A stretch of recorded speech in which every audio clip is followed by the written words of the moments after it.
கோவை தொண்டாமுத்தூரில் தம்பியை கொலை செய்தவனை அண்ணன் சரமாரியாக வெட்டும் சிசிடிவி காட்சிகள் வெளியாகியிருக்கிறது. கொலை மற்றும் கொலை முயற்சி சம்பவங்களின் பின்னணி என்ன?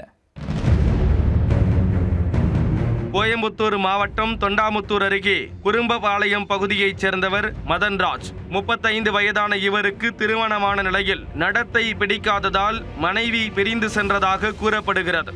இதையடுத்து பல பெண்களுடன் தொடர்பில் இருந்த மதன்ராஜ் அதே பகுதியைச் சேர்ந்த திருமணமான பெண் தேவிகா என்பவருடன் முறை தவறிய உறவில் இருந்துள்ளார்.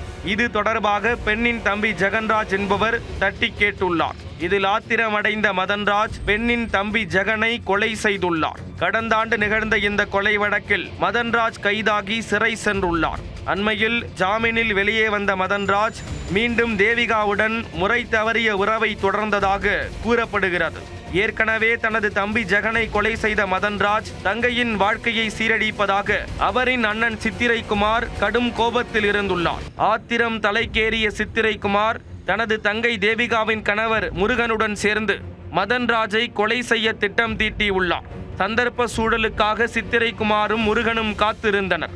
சம்பவத்தன்று குறும்பபாளையம் மருதப்பர் நகர பகுதியில் மதன்ராஜ் இருசக்கர வாகனத்தில் வந்துள்ளார். அப்போது அவரை வழிமறித்த சித்திரைக்குமாரும் முருகனும் கொலைவெறி தாக்குதல் தொடுத்துள்ளனர். அரிவாள் வெட்டுப்பட்டதும் மதன்ராஜ் சத்தம் போட்டுக்கொண்டே அங்கிருந்து தப்பி ஓடி உள்ளார். அலறல் சத்தம் கேட்டு அங்கு பொதுமக்கள் கூடியதால் சித்திரைக்குமாரும் முருகனும் அங்கிருந்து தப்பி ஓடினர். சம்பவ இடத்திற்கு வந்த போலீசார் மதன்ராஜை மீட்டு சிகிச்சைக்காக கோவை அரசு மருத்துவமனைக்கு அனுப்பி வைத்தனர்.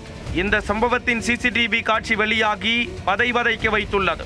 இதுகுறித்து போலீசார் வழக்கு பதிவு செய்து விசாரணை மேற்கொண்டு வருகின்றனர். மேலும் தலைமறைவான தேவிகாவின் கணவர் முருகன் மற்றும் அண்ணன் சித்திரைக்குமார் இருவரையும் இருகூர் பகுதியில் வைத்து போலீசார் கைது செய்துள்ளனர்.